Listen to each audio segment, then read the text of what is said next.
guys, what's going on? Welcome back to the Everything College Football Podcast. Today, me and Nick here. We're doing our complete Week 7 college football preview and prediction. Starting with the Thursday and Friday slate. Plenty of ball going on in the weekdays of Week 7. West Virginia and Houston, 3-point dogs are the Cougars as they host the Mountaineers, who found a little something. Neil Brown, on the hot seat coming into the season. Those talks appear to have been cooled off, I would say, following a 4-1 start here.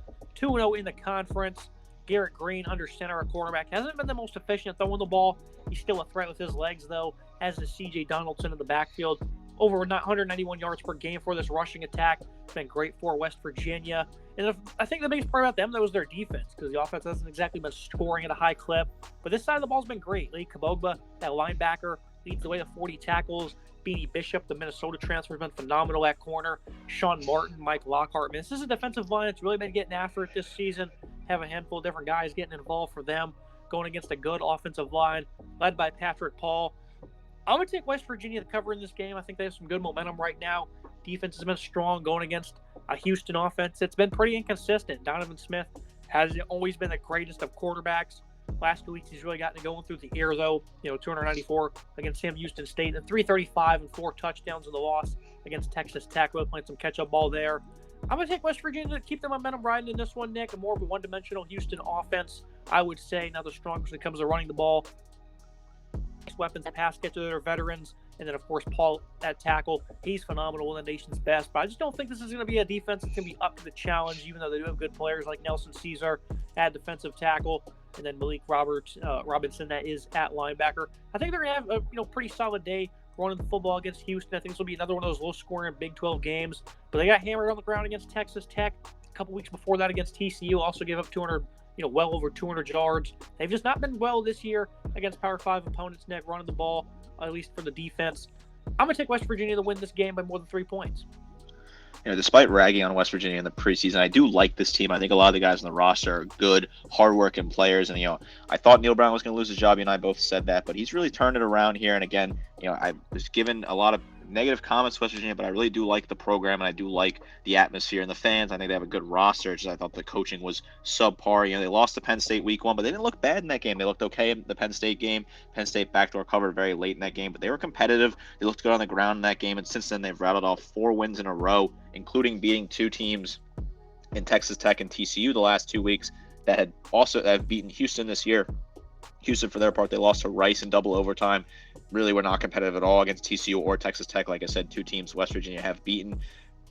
The West Virginia offense is obviously concerning. They can't really seem to pass the ball 155 through the air per game and 191 on the ground. But they have that nice balance on the ground. Donaldson's just been an absolute menace on the ground. He's been good so far this season. He needs to get a little more yards per game, but he's a good physical back. They also have a nice way to spread it out with multiple different options. I like this West Virginia team to win this game and cover. I'm thinking 35-20, something like that. The line right now is about 3 points in favor of the Mountaineers. This is a nice matchup on a Friday night in the Big 12.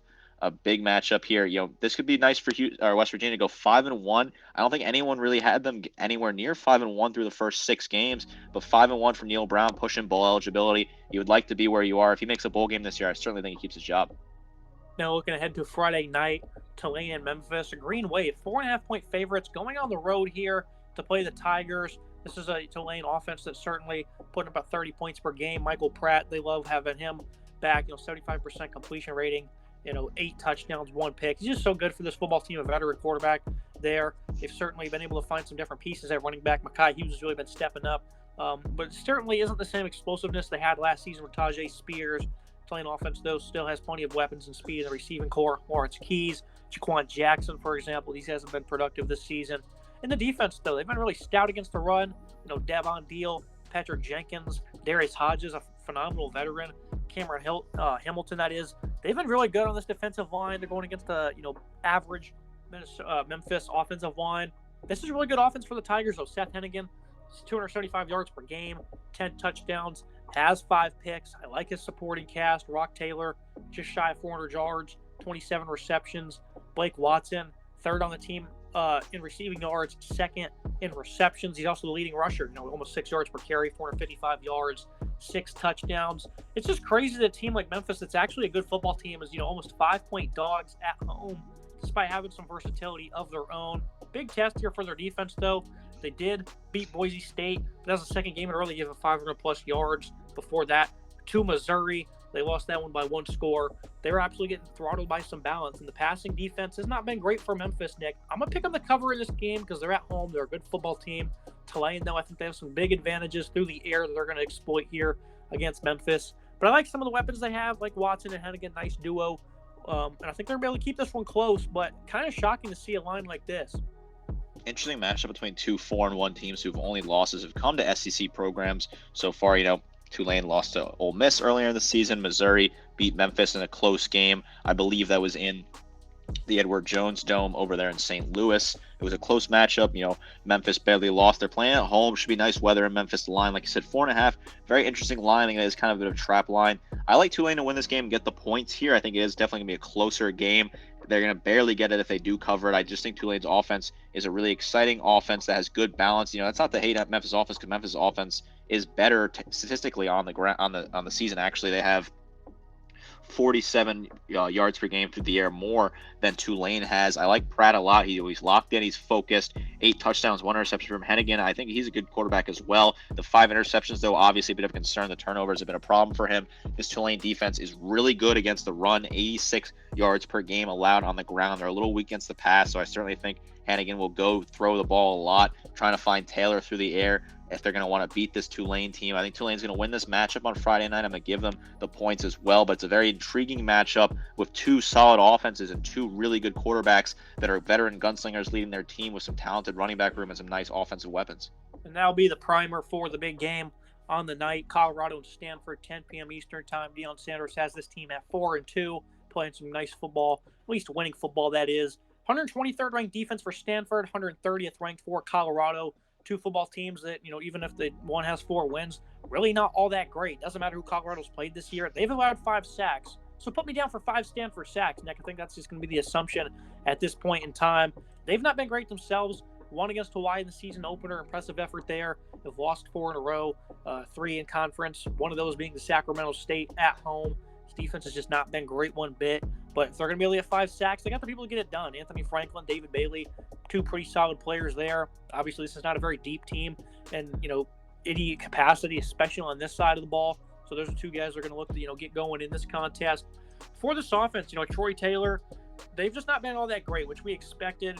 They certainly, the scheme they run with, though, kind of allowed us some big hitters and some tempo. Ashton Daniels appears to be the starting quarterback, only 194 yards as a team through the air. Casey Filkins, E.J. Smith, a little under 150 yards rushing as a team. The efficiency's been high for them, though, over 6 yards per carry. They just really have not been that committed to the game or ground game, only 5 attempts per contest for these 2 running backs. So we certainly want to see them continue to try and run the ball more, especially against a bad run defense in Colorado. 12 points is a pretty lofty line, though, Nick, here for a Colorado football team that's dead last in almost every category. Shedeur Sanders, though, has been phenomenal. Over 2,000 passing yards, 16 touchdowns. Travis Hunter appears to be back. That's going to be massive for them. Jimmy Horn, Xavier Weaver, of course.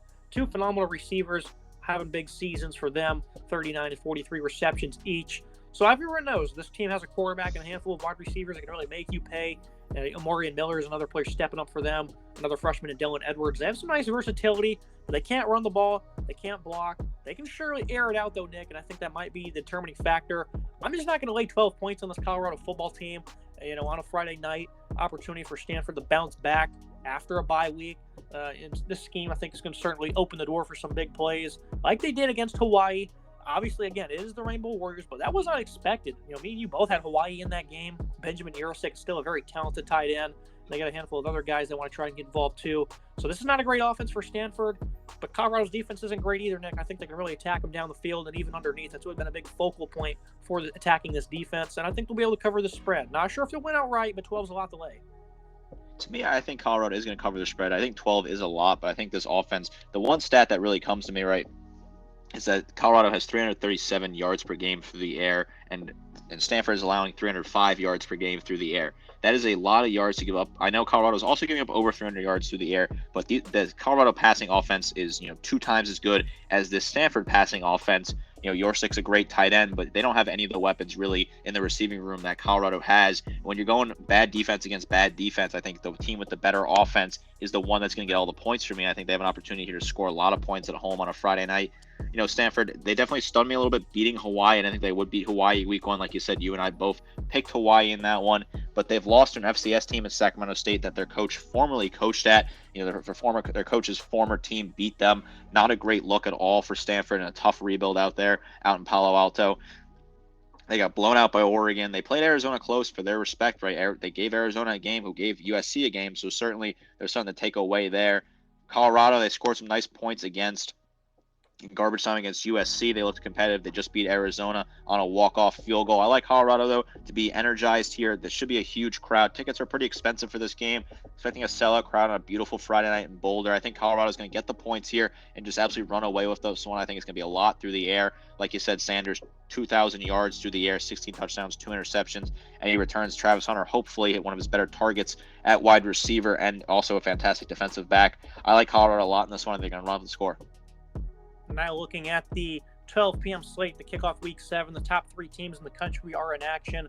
Georgia, coming off the thumping of Kentucky. I picked Kentucky to cover in that game, but I also said at the end of the episode, they might win this game by 40 points, and I wouldn't be shocked one bit, and that's what they did. They absolutely steamrolled the Wildcats, who made some, crucial mistakes, self-inflicted. They really put them behind the sticks, and that just kind of deflated them rest of the game. Ken Steele's got the start for Vanderbilt against Florida.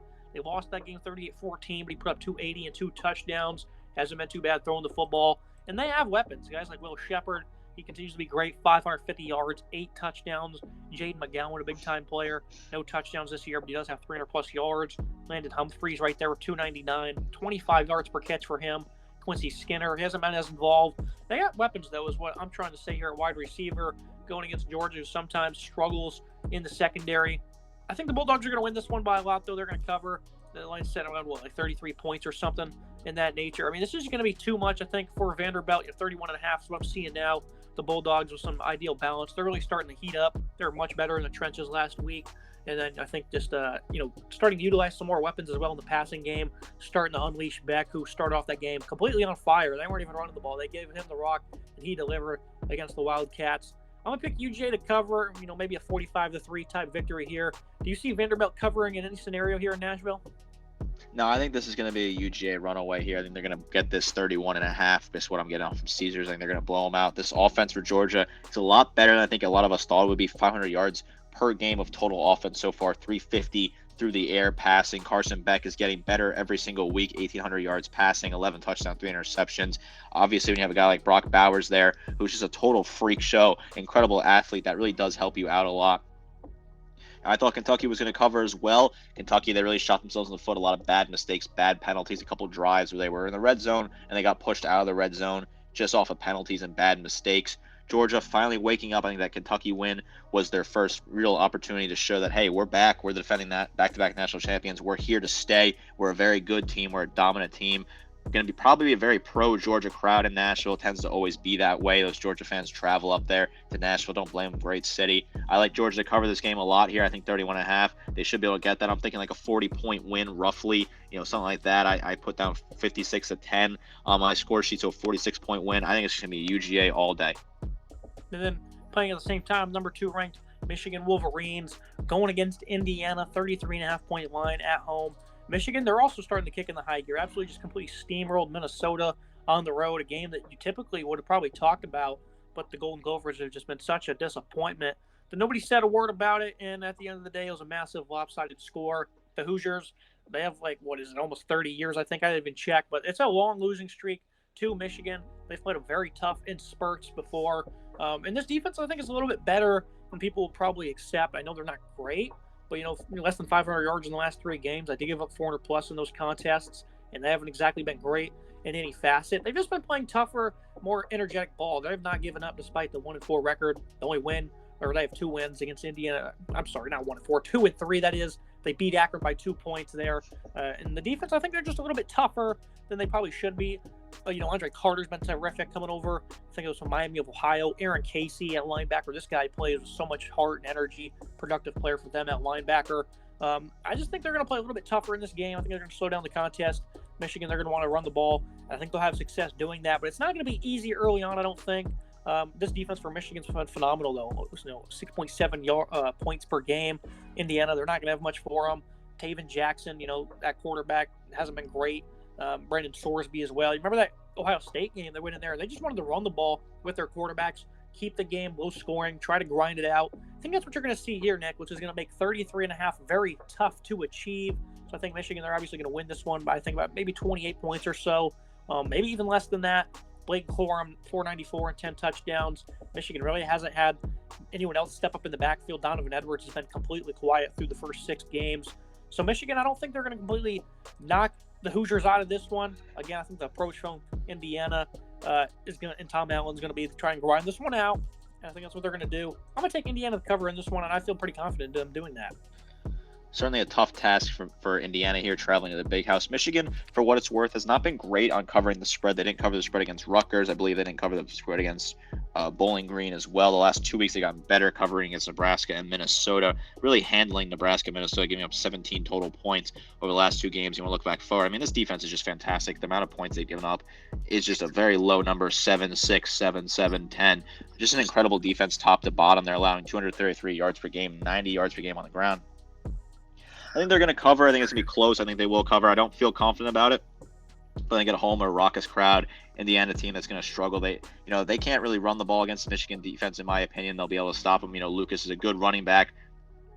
212 and 2 scores in the season, but I think he's going to get stopped a lot. And Michigan will be able to control the tempo. McCarthy looks good. Blake Corum looks good. They have some decent wide receivers are spreading the ball out too. Michigan should run away easy with this one. Like you said, they're kicking in the high gear here, but they got a tough slate coming up with Penn State and Ohio State certainly on the horizon. Michigan is certainly getting ready for that in the back of their mind. They want to continue to put up a lot of points and run some teams out of the building as they get ready for the tougher opponents coming up. Yeah, guys like Cam Camper, Jalen Lucas, like you alluded to, Christian Turner. They got some pretty respectable weapons that can make plays downfield. And in a game like this, they only have to score 7 to 14 points to cover the line. So I'll take the Hoosiers in this one to cover. That is, looking at Ohio State traveling to Purdue, 19.5-point line. They struggled early on against Maryland, really turned it up, though, in the second half, especially on defense. Offense started finding the rhythm. Marvin Harrison really started taking over that game. McCord playing with some more confidence. Slow starting has really been the case, I think, for Ohio State this year. That was the same case for Georgia as well. Last week, that was not the case one bit. And I think you're potentially going to sense something of that with Ohio State, where they're just not playing the greatest of football because they can't really run it. Their offensive line struggles in short yardage, inconsistent unit. Going against Purdue, guys like Crayon Jenkins, they have some ball players. I think Scorchin, Sarasi Kane at safety. I like some of the players I have on this side of the ball. They've certainly struggled, though. The last 2 games, I think, have been big for kind of juicing their numbers up against Illinois and Iowa. Went 1-1 in those games. Wisconsin, though, had great balance. They're held to under 400 yards, but, that kind of took their foot off the gas watching that game on that Friday night. This defense hasn't been the greatest, though. They did step up against Virginia Tech, who had a lot of injuries in the second half in week 2. Fresno State tore them apart, though. Syracuse ran all over them. I think Ohio State's going to have some nice balance here. I want to see the offensive line get back into gear. And I think it might be another slow start for them. I really can't make an assessment one way or another. If I had to put my money on it, though, probably going to be a little bit slow starting. But I don't think this really, one-dimensional offense from Purdue is going to be able to spark much. I anticipate they will be one-dimensional, even though Devin McCockby and Tyrone Tracy, they've been pretty solid 1-2 punch running the football. And then Hudson Card through the air. He's been a bit mistake-prone, 5 interceptions, has 6 touchdowns. He's a threat to run the ball with his legs as well. Purdue, coming to this place has not been easy. But Jeff Brom's not there, Nick. So I think Ohio State, they can win this game by 3 scores. Even when they're struggling heavily against Maryland, I said to you halfway through the game, they're still going to cover. Well, they somehow did. I was halfway joking, and they did. So I think 3 touchdowns. The Buckeyes should be able to do that. This offense, though, they really need to start finding it up. They got Penn State in 2 weeks. Will this be a look-ahead opportunity? I'm with you on this one. I think they do cover here. Like you said, if Jeff Brom was still coaching in West Lafayette, I'd be giving this a little more close. Like I'd be saying Purdue would certainly cover if Brom was still in charge. But he's over in Louisville now, absolutely churning out wins for that Cardinals program. And Purdue, they seem to be a total loss right now. They really don't have any sort of direction. They lost to Iowa this past weekend after beating Illinois, surprisingly. And they lost to Syracuse, Wisconsin early in the year. Hudson Card's not been great. 6 touchdowns, 5 interceptions, 1,500 yards. Not good numbers from him. Maccabee's a good running back. He's really got to be the one guy you're going to look at here is can he run on the ground and get some ground game moving, because Ohio State's been good against the run, 106 allowed on the ground. McCord, finally finding that form, 1,300 yards passing, 8 touchdowns, 1 interception, 300 yards per game through the air. Marvin Harrison, 500 yards receiving, 4 scores for him. He's turning into the receiver we thought he would be this year. Travion Henderson, about 300 yards on the ground. So the yardage is not great from him, but he's good in the red zone. 5 scores for him, short yardage situations. I like the Buckeyes all over Purdue in this one. I think they easily cover the 20 points, roughly 3 scores. They should handily get that job done. And like you said, though, they got Penn State coming around the horizon. These 3 Big Ten teams, these Big Ten teams in the East are all going to get a chance to throw punches at each other in a couple weeks here. It's going to come down to the wire in the East. This is certainly the battle to watch in college football right now, is which of those 3 teams get out of that division. It's certainly going to be a sucker punch battle for those teams. Yeah, Hudson Card, 36 passing attempts per game, certainly helps with his near 1,500 yards. Has been good. Not great, though. Certainly has been pretty inconsistent for this team. It's really been aired out. So this should be an interesting one. Ohio State, though, I'd like to see them cover in this game to be confident in them going into Penn State week. And to round things out for this early slate, Alabama and Arkansas's lofty line here. This is another one that's also quite wide at 19.5, a very similar number to the Purdue game. This has been a disappointing year for Sam Pittman and his team. Just a pretty poor coaching job, honestly. I was glad I didn't end up picking or betting on the over and wins because they're not going to hit it. We lost 4 games in a row at this point. Some very tough ones as well, but they shouldn't have lost to BYU. They lost to LSU by 3 against Texas A&M. They were not great on offense one bit. A pick 6 really helped juice up those numbers. And they lost to Ole Miss, a team that's not good on defense really one bit, who the week prior got absolutely hammered, only 36 rushing yards. Back-to-back games of less than 50. Not from a lack of trying, Nick. They've just not been good at all, which is shocking considering how much experience and size they have on the offensive line. Only 111 yards rushing this year. Raheem Sanders has been beat up, but in the games he's played, he still has less than 100 yards on the year. KJ Jefferson's really not been elevating this offense like you figured he would. 1,300 yards, 12 touchdowns, 6 picks. He's trying, but this offense is just really stagnant, which is really shocking because you figured these veterans really be able to uplift them, and they've just been awful. They cannot run the football. Andrew Armstrong's been a great surprise for them. They do have a handful of different options. Ty Washington really emerged this past week against Ole Miss. Well, on the other hand, you have an Alabama team whose quarterback is playing with a lot more confidence than Jalen Milroe. Secondary for Arkansas has been much improved, which was expected. But they've not been great at stopping the run, which is not going to be making things any easier against the quarterback who can really uncork a deep ball with some play action. Alabama, of course, they haven't been running the ball up to Alabama-type standards, but I think here is a bit of an easier matchup for them on the ground. Jace McClellan, Roydale Williams, and then Miller. I like him to get back in the positive yardage category. There's no way Arkansas covers the spread, quite frankly, Nick, which is disappointing because I think Jefferson's great and has some nice talent around him. They've just been flat out poor and disappointing. Awful coaching job, I'd say, by Pittman and crew. On their way to a 5th straight loss here. This is just not a good sign for him and this team that had some pretty lofty expectations from me and myself. They certainly had high expectations coming into this season. I was also high on the Arkansas Razorbacks. Alabama rounding into form. I'm disappointed this game is at 11 a.m. Central Time. I'll be going to this game. It'll be the only game Alabama I make this season most likely. It's my alma mater. I'll be heading down to Tuscaloosa. I'm excited to go to Bryant-Denny. Homecoming week. Disrespectful that's at 11 a.m. That's a problem I have with ESPN, the SEC. That's my gripe with them right now. But Arkansas, they didn't live up to their part by being 2-4 and losing 4 straight in bad fashion. They looked terrible against A&M. Didn't look great against Ole Miss. Looked good against LSU, but looked bad against BYU. KJ Jefferson, the 6 interceptions is a poor number for him. They haven't been able to move the ball at all. We thought they'd be able to run the ball really well on offense, and that's just not been going on for this team so far. 111 yards per game on the ground for Arkansas. Just not a number you expected to see out of the Razorbacks. You really thought they would have something going on the ground. They just have a talented running back room that is not getting the job done. It's disappointing for Sam Pittman and co. because he is, a former offensive line coach, and that should be his bread and butter, is building a thick, large offensive line that can block for you and get the job done. Raheem Sanders has only played in 3 games, and he had really no production in those 3 games either. You thought he would be sort of that breakout guy that would dominate on the ground. It's becoming Green, who is going to be the one that's taken over at this point. AJ Green, who's got poor numbers himself. I mean, he's not having a great season either, and he is the leading rusher, 195 yards and 2 scores. Jefferson, 1,300 yards passing, 12 touchdowns, 6 interceptions. Not great numbers from him either with the interceptions, 221 yards per game through the air for Arkansas's offense. Alabama, Milroe's getting better. we said that if Alabama was going to beat A&M, it was going to have to be Milroe was going to have to get the job done through the air. A lot of people said that because A&M has a very good run defense, and that's exactly what happened. Alabama had like -3 rushing yards at the half, and they still won the game. Milroe got the job done. Him and Burton hooked up a few times. Milroe looked comfortable in the pocket. He had that one interception, which wasn't a great throw, but I also think that the secondary play from A&M on that specific interception was a very good play. And of course, he got bailed out by Caleb Downs getting an interception just a few minutes later to kind of counteract that. Alabama's, they're hitting their stride here. They got that one loss to Texas, but they're in a good spot. This team, they're 5-1. I think they're starting to remind a lot of America, hey, they're still here. They get a big win at home, blow out this Arkansas team, and move into the tougher part of the schedule. Where they got Tennessee, LSU, and eventually Auburn down the horizon here. Alabama's got a lot of good opportunities to get some big wins here and potentially win the West and heading it with a dogfight to Georgia. Good defense for the Tides, really going to make things hard for Arkansas. Looking at the mid-afternoon slate, game of the week, number 8 Oregon, number 7 Washington. These teams are as close as it gets. Both teams are second nationally in sacks allowed. They're both 7th nationally in tackles for loss allowed. Washington's first in total offense, while Oregon's number 2. I mean, this is absurd, Nick. This is the matchup we've all been waiting for. Both of these teams have been, having a pretty easy path to get here with how they've been dominating on offense. And I'm just going to come out and just pick Washington to win by more than 3 points. I just think this is a very tough matchup for both sides of the team. But I think for Oregon, their defense has some converted players, in their linebacking core. There are former DBs. The defensive line is certainly improved, but they definitely need some more sack production, which is certainly improved. They had 18 sacks all of last year. They already have that number so far this year of Jordan Birch stepping up. Brandon Dorless needs to be more productive.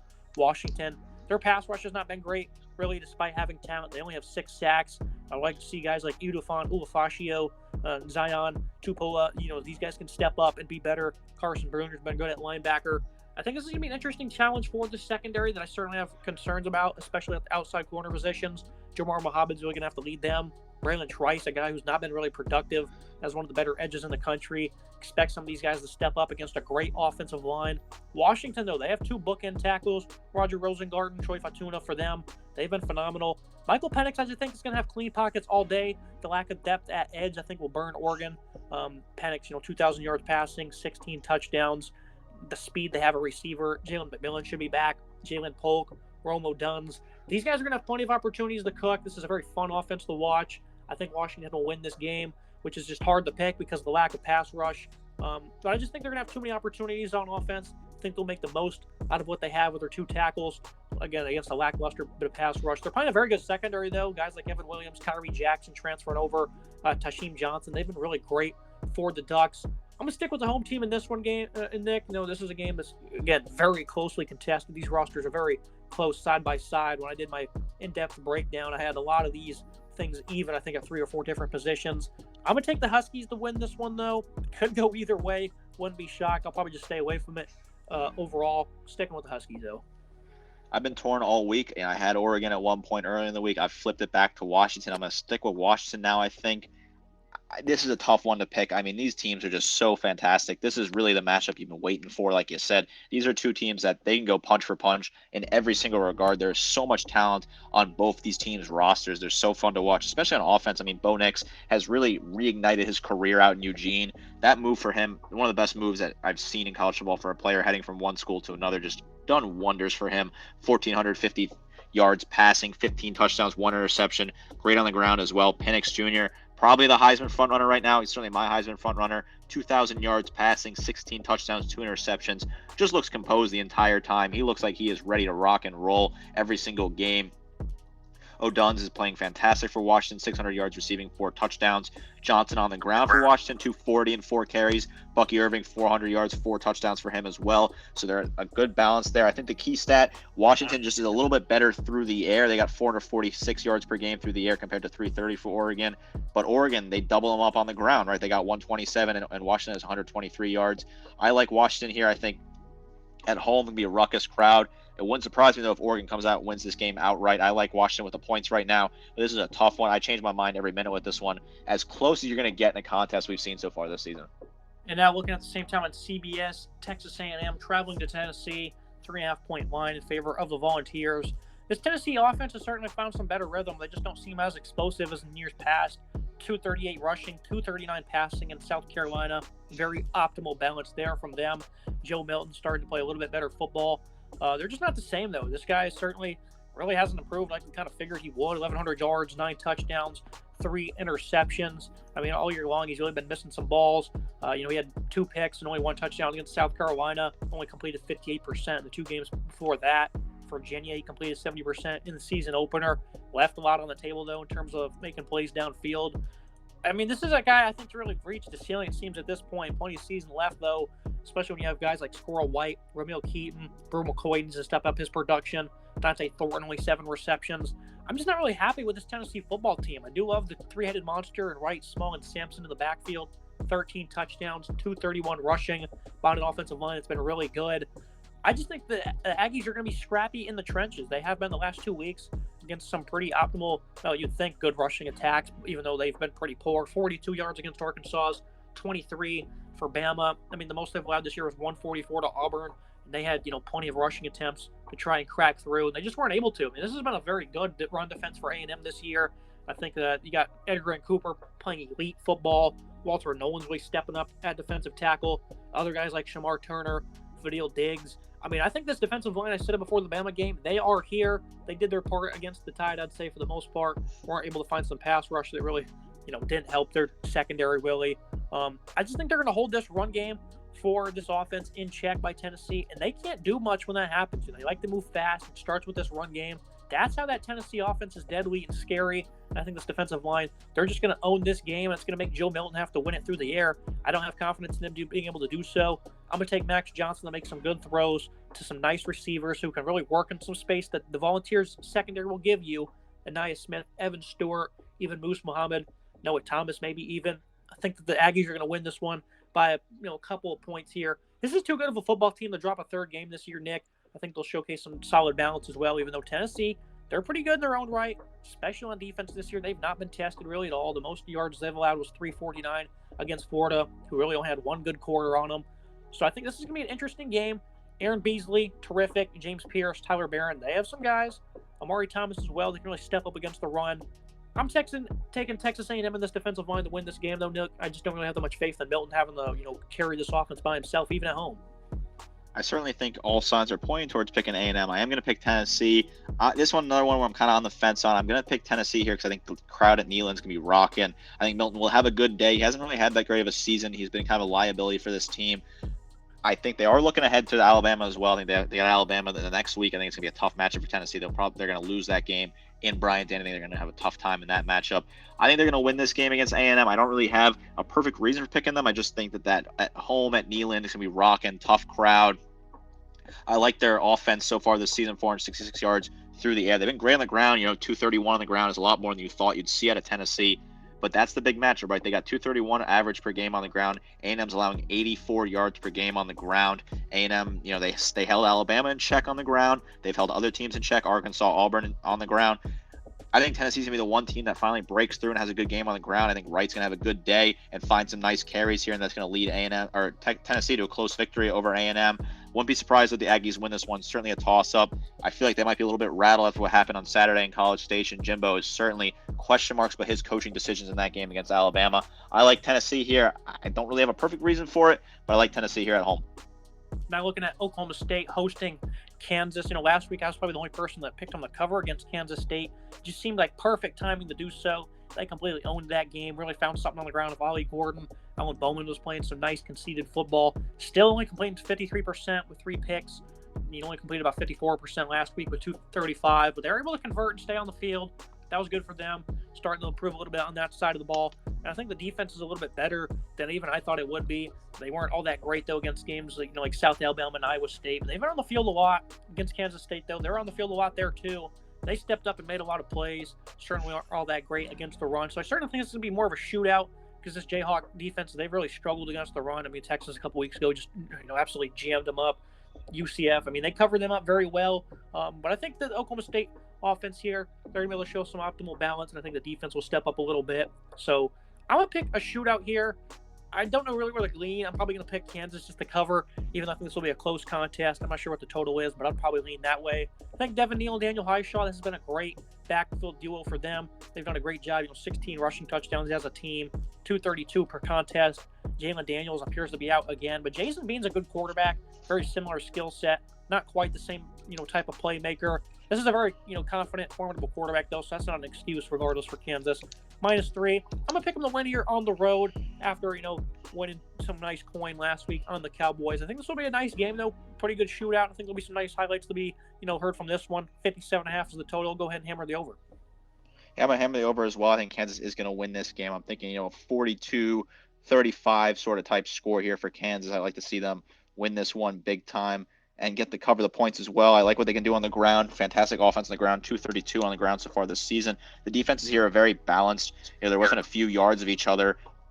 Yards allowed for Kansas, 369. Oklahoma State, 371. But this Kansas offense is a lot better than this Oklahoma State defense. I think that's why I'm going to give the nod here to the Jayhawks. You were right about Oklahoma State. I definitely picked Kansas State to cover. I was stunned that Oklahoma State came out and absolutely dominated that game. But then again, at home, on a Friday night, maybe I should have looked the other way. I like Kansas here, though, to dominate. I think Kansas got a good opportunity, even if their quarterback isn't Daniels under center. I think they have too much talent with Neal at running back, and they're going to overwhelm this Oklahoma State team that, yes, is coming off a big win, but did not look great before that.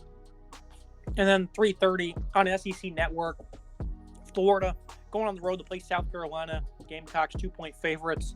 This is just a game, a messy game to predict. Florida, slow start against Vanderbilt, got hammered on the ground against Kentucky, which I think maybe was a bit of a fluke because that run defense is actually pretty sound and they were able to get dominated like that. All credit to the opponent. They have guys looking to get, back in the win column in terms of dominating on the ground. Princely, Umanameli, Shamar James. They're going against a more one-dimensional type of offense for South Carolina. I don't think they're going to be able to run the ball much in this one. Spencer Rattler doing everything he can behind this offensive line. 73% completion rate, 1,400 yards, 7 touchdowns. Xavier Legette has been phenomenal for them. Eddie Lewis, though, hasn't really stepped up like I envisioned. Trey Knox is the second leading pass catcher. They're just not really able to spread out the wealth like expected, and we knew this wasn't a very talented receiving core. Antoine Wells, he's been hurt, though. Hasn't played the last couple weeks. Not sure what his status is, but it's just not been good for them losing them. Legette obviously has been the saving grace. But this defense has just been flat out terrible. They're towards the bottom of college football. They've not been great really at all. 477 against Tennessee, 487 alone through the air against Mississippi State. They played a very tough game against Georgia. They also made some plays against Drake May in North Carolina. They still give up a lot of yards, plenty of first downs, plenty of yards per play. I'm gonna take Florida to go on the road here. Graham Mertz, not the guy I want to back, but he's actually completing 80% this year, Nick. Only 2 picks. I mean, this is actually some pretty impressive improvement. 30-36 against Vanderbilt. I don't care who the opponent is. That is very impressive for Graham Mertz. 3 straight games, 83+ completion percentage. He's playing highly efficient football for Florida. That's something I never thought we would see. The running game's certainly been a little bit disappointing, but this isn't really the toughest of matchups for him against the weaker interior. They only hit 64 yards rushing against Vanderbilt. I'm sorry, that was the defense that was able to step up, rather. 215 rushing for against Vanderbilt, 2 touchdowns. This is going to be an offense I think is going to be able to show some balance. Montrell Johnson, Trevor Etienne, and the Ricky Pearsall making plays downfield. I'm going to take the Gators to win this one outright just because the South Carolina defense is bad. The offense just seems to have a cap on it for how good they can be. I think its defensive line is going to get back to winning in the trenches. Florida's going to win this one. I'd pick them maybe by 2 scores. I'm going to also take Florida on this one. I think Florida's going to come in to Williams-Brice Stadium and win this game. And that's a tough pick for me to make, but I think Florida has the opportunity. You just nailed it with all you said. South Carolina's defense, 443 yards allowed per game, 300 yards per game allowed to the air, just a poor number. South Carolina cannot run the ball either, 87 yards per game on the ground, just a terrible, terrible number. This Florida team is good on the ground, 153 yards per game. Mertz has been solid, 9 touchdowns, 2 interceptions, 1,400 yards through the air. So I think Florida's going to win this game. I think Mertz will keep himself composed in the pocket and pick apart a bad defense. I like Florida in this one. I think it's going to be a closer game. I like Florida to win this one outright. South Carolina, they fall 2-4, losing to Florida, Tennessee, UNC, and Georgia. Kind of a bit of a free fall, though, at 2-4. You really wonder where they're going to go the rest of the season. Not great for Shane Beamer and co. Meanwhile, Billy Napier, if he can move to 5-2 with wins against Tennessee, the only loss coming to a bad loss against Kentucky and Utah, but beating Tennessee at home, I would be happy if I'm a Florida fan at 6-2 at this point, or 5-2 at this point. Certainly pushing towards bowl eligibility for Billy Napier and company. Now moving to the nightcap, USC-Notre Dame. Irish, they seem worn out after a tough 3-game stretch against some ranked opponents. USC, they've certainly regressed since the bye week. The offense has been inconsistent. They've not really been able to run the ball. The offensive line has been, themselves not quite great. Caleb Williams playing Super Bowl.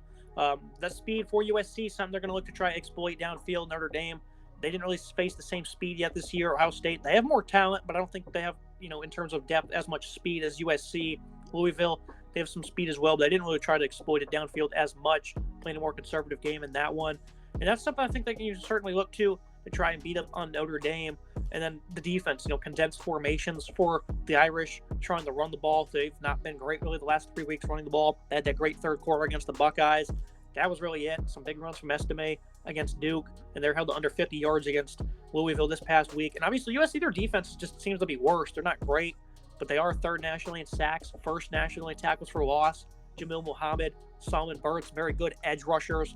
Bear Alexander's been good on the interior. Eric Gentry, a guy that certainly matches up well with Mitchell Evans, a nice run defender, as is Shane Lee. If Notre Dame's going to look to try and ground and pound in this game, USC, obviously, they don't have the greatest positioning when they're stretched out. But if Notre Dame wants to line up in the I formation and 12 personnel, that could actually benefit a defense that's pretty bad, Nick, which is crazy to say. But this is why we dissect these games and try to find some mismatches that might actually benefit poor units. And that's one that might actually help USC. 2-point line in favor of the Irish. Seems like a slam dunk because they're going to probably play with more physicality, even though the interior of the offensive line certainly not the most sturdiest unit at times. Joe Watt is still a bookend at left tackle. Don't have the greatest of speed. Sam Hartman, finally, the turnover bug got to him before against Louisville. The Irish, though, everyone seems to be backing them. Maybe USC flourishes in this underdog role as a Trojan fan. I'm just not going to pick it one bit. How are you feeling about this one, though? I'm going to pick USC here. I think USC has a good opportunity to get a huge win on the road, a rivalry win against Notre Dame. I think Notre Dame's just in trouble here. They're on their heels after a couple tough weeks in a row, some bad losses for this team. They're on their heels, in my opinion. They're struggling here. They're going to have to play against the offense that is very good. I know USC's defense is poor, and that certainly could be something that Notre Dame can exploit. But Sam Hartman, the turnover bug finally got to him. He looked poor. Four total turnovers against Louisville. I like USC to win this game. They're going to win the battle in the trenches. They're going to run the ball successfully here. I think Lloyd's a fantastic back. I think he's going to win that battle. Estime is also a great back, but I think this USC front is going to be better than the front for Notre Dame. I think USC is going to win this game on the ground. USC, though, they're in a tough spot. Even if they win this game, they got some tough matchups down the pipeline. Washington, Oregon, UCLA, Utah, all on the docket here. This is a very tough stretch. USC needs to win this game convincing fashion to give them some energy to move into this tough stretch. They cannot lose a game. They have aspirations to make the college football playoff, and giving up 41 points and against Colorado and Arizona, plus a triple overtime win against Arizona is not what you want to see if you're a USC fan. They got to go out here and play a good game. They got to win this game convincingly. Now looking at 7:30 on ABC, big matchup in the ACC, probably not getting much love. North Carolina against Miami. Hurricanes coming off a complete blunder where their head coach opts to run the ball instead of kneeling, and a couple seconds later they end up losing on a big play. Terrible job by Mario Cristobal there. I don't even know what to say really. Just feel for Miami fans on that one. But we still got to look at the tail of the tape. North Carolina, their defense, maybe the numbers are a bit skewed, but they've been highly impressive. Syracuse gave up 92 rushing yards in that one, 221 total. Minnesota, Pittsburgh, these offenses really aren't anything crazy to write home about. Held them very well. Appalachian State, though, had almost 500 on them in week 2. And now you're facing an offense that wants to play with physicality. They want to run the football led by Henry Parrish and Donald Chaney. 165 rushing against Georgia Tech. Wasn't the greatest, but this is a team that certainly has ran the ball well this season. Historically, the Hurricanes are not great after bye weeks, and that was evident in this game. Van Dyke, he's been great all season long.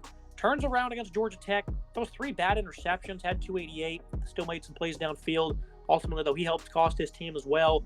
He's been pretty good this season, and I think this is a defense that they have some guys in the pass rush like Miles Murphy, Cameron Rucker. I was very happy with how they've been playing this year. Cedric Gray and Power Echols in the middle. Some very talented ball players for the UNC defense. Drake May finally getting back into the Heisman race. Huge performance against Syracuse.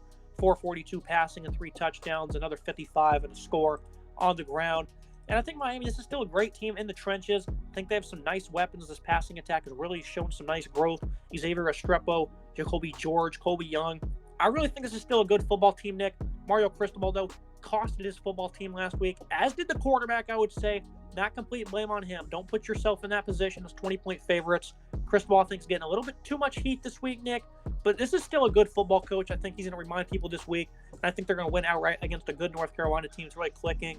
I just think the offenses they've faced the last 3 weeks might be a little bit too much skewed for this defense. It might be a little bit too overconfident against a team that's going to be more physical than them in the trenches, especially on defense. Guys like Leonard Taylor, Najib Kelly, Thomas Gore has been great. I just think this is a defense. It's going to get back on track, as will the offense. What are your thoughts on everything that was, happened last week and in this contest? This is one of the few times where I categorically disagree with you. I think Miami's going to come out totally flat, embarrassing after what happened. Cristobal, I can't. There's not enough I can say about what happened against Georgia Tech. Just a pathetic performance and showing. I don't know what Cristobal's problem with kneeling is. If you look back at the play-by-play of all the games this season and past season, he has never knelt the ball. He always runs at the end of the game. They could be beating a team by 50. He's still going to run the ball. And this happened in Oregon. They were playing Stanford. I believe it was 2018. They were running the ball instead of kneeling out the clock. They fumbled it. Stanford got the ball back, kicked the field goal, tied it, and won the game in overtime. So he has not learned from his mistakes. This is a total gut punch for Miami, because before that, Miami at 5-0, they're contending for the ACC now. A bad loss at home to Georgia Tech, which is not a very good Georgia Tech team. It's just embarrassing. I think they're going to come out totally flat. Drake May, like you said, throwing himself back in the Heisman race finally, 1,600 yards passing, 8 touchdowns, 4 interceptions. I think May is going to have a field day here, pick apart this defense. It's a very good secondary, but I think he has a good opportunity. They give up 210 yards per game through the air. They're very good against the ground defense, right? 58 yards allowed on the ground, Miami, that is. So I don't think that Omarion Hampton's going to have a great day on the ground, but I think Drake May is going to be able to hit his targets. I think UNC is going to win this game by 2 scores here. I think they're going to beat this team. This Miami team is embarrassed. They're just not playing with confidence after what happened. How could you play with confidence when you lose like that to Georgia Tech at home? Just a pathetic showing, in my opinion. I like UNC to win this game, and it's a shame because Miami was in a good spot, having beaten A&M, having beaten their other opposition, but they lose to Georgia Tech and basically throw themselves out of the race, in my opinion, for the ACC. I think North Carolina wins this game. At 6-0, North Carolina could certainly be a top 10 team. They're going to get a lot more eyes than they have previously. Again, I feel like they've been under the radar recently because they had that double overtime win against App, and they didn't look great against Minnesota or Pitt. But North Carolina is a very good team. They can certainly be contending in the ACC. Yeah, that's a good point for sure. Coming out flat, no confidence, but a 3-point loss. At the end of the day, if you can still control your own destiny, though, and I think that's something Cristobal is going to echo to his football team, even though that is a tough effort. That just it wasn't great all around. Their defense still played a very good game. They only gave up 250 yards. They played with so much energy against Texas A&M. Not seeing that football team show up against the Yellow Jackets was shocking to see. I'm going to take Miami outright, though. Could be wrong. This will be a little friendly wager between us two to see how this one goes. Like you said, though, I can totally understand where you're coming from. SEC Network, Kentucky hosting Missouri. The Tigers, I didn't end up betting that spread. I wasn't going to get caught by it. I took some other props in that game that paid off well. And the Tigers at the end, they ended up blowing it, Nick. Jaden Daniels playing phenomenal football. 2.5-point line in favor of the Wildcats, who were coming off a pretty disastrous effort against Georgia. Ray Davis, though, still a good player. Devin Leary has some nice weapons they're hoping to have at full speed. Berrien Brown, Dane Key, Travion Robinson. These are some nice weapons here. Devin Leary, though, he had a throw early on in the game that really could have, held them serve with Georgia. Ended up missing it. Completes 38% in that game for only 128 yards.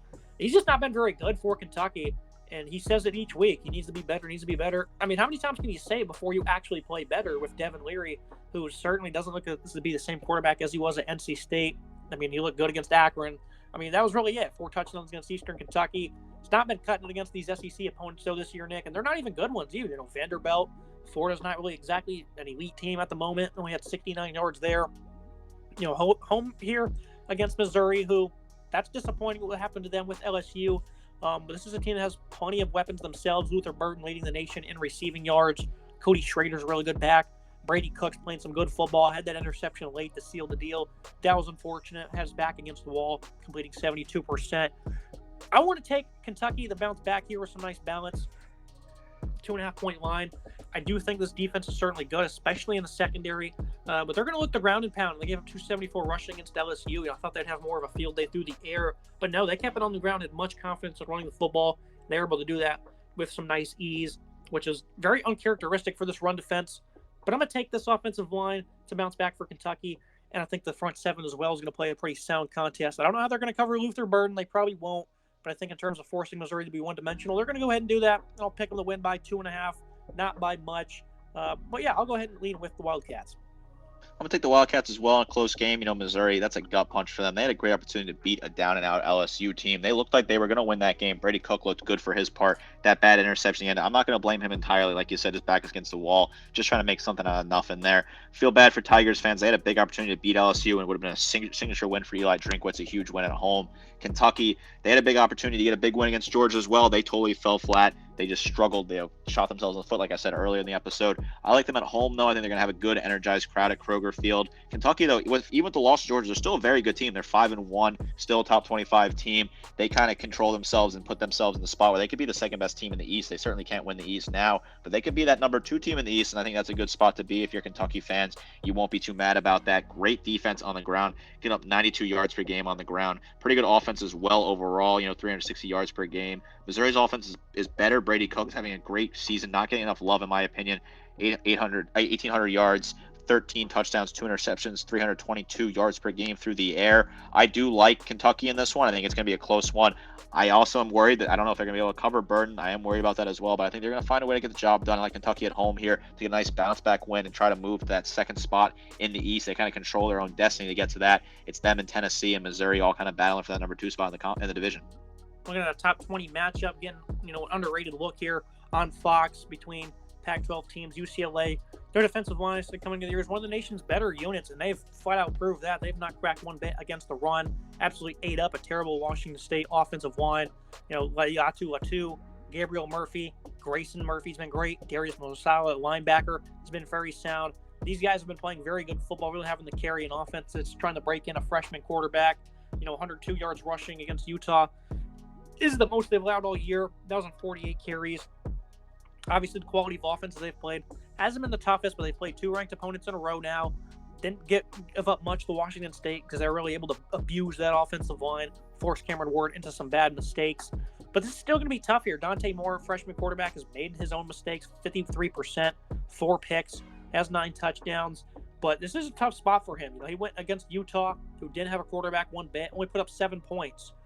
He struggled significantly. He only had 50% completion rate last week as well. Did have 290. He also had 2 picks, though. So I think this is going to be tough for him against Oregon State, who last week looked awful on defense against Cal, who had 241 rushing, 200 plus on offense. They were for some reason putting up 52 points of their own, so they were able to pull away in that one. Oregon State, though, I think this will be a little bit more of an easier sledding game for them on defense. I like them to get back to it just a little bit. Guys like James Rawls, Siana Laluya, Isaiah Hodgins, these guys are, trying to play with some pride here. I think the defense will be a little bit better. Force Dante Moore into some mistakes. Secondary, I think, has certainly regressed for Oregon State. But they don't exactly have the speed for UCLA. J. Michael Sturvant, that's about it. Logan Loyal's a good underneath weapon, but they're not really going to stretch the field on you.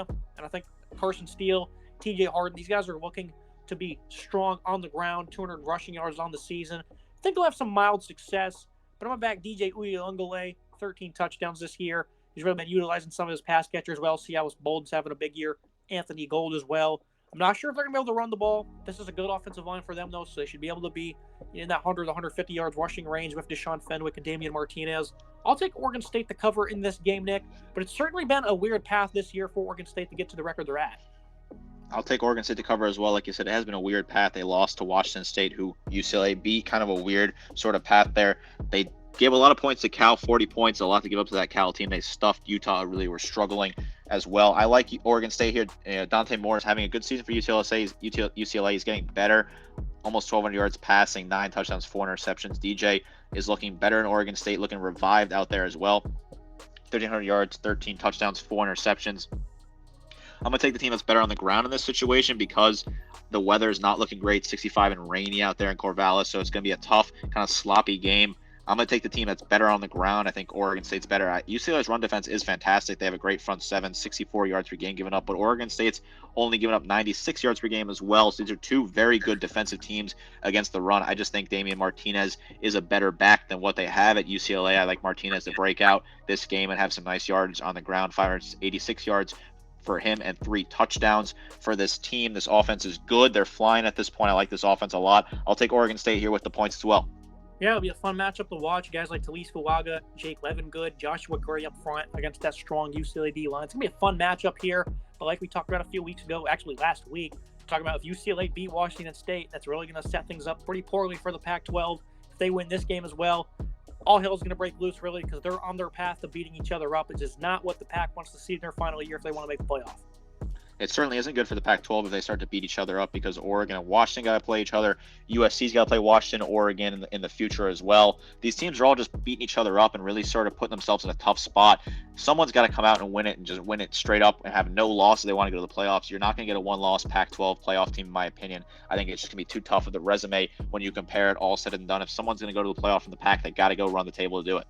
Yeah, UCLA is really trying to play spoiler. I just think there's some limitations with the freshman quarterback and, not having the strongest of offensive lines compared to last year. But I did expect this to be an 8-win team this year. I thought UCLA would be very good, so I wouldn't be shocked if they won this one.